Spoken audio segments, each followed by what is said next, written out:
the fiberglass and the wood and the delamination and all the issues that are discussed of that breakdown of the material on the outside over time.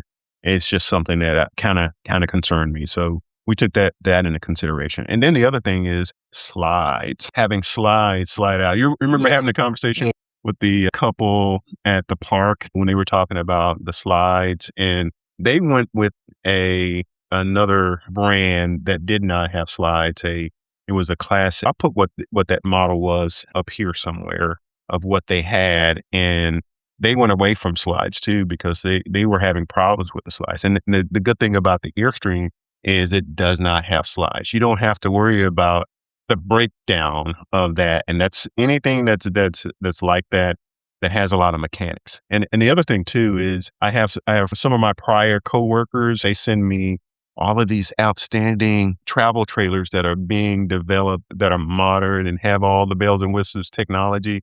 And then every time I look at something like that, only thing that I think about is, oh, that's another thing to break down. That's another thing that's going to break down on that trailer. What happens if this happens on that trailer? One of the things that you do become more familiar with is as you become a mechanic, you have to become some sort of mechanic when you have a trailer.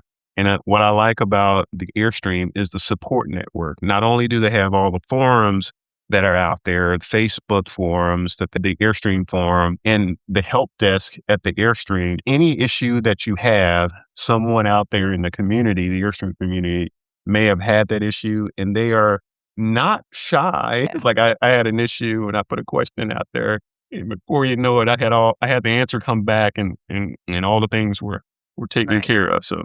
And even, if you post pictures or something about your RV and they see something that may not be quite right, like with our front, they pointed that out and told us that we need to look. Yeah, I had my hitch configured incorrectly. I had it configured too low in the front. I mean, in the front of the trailer as you tow it.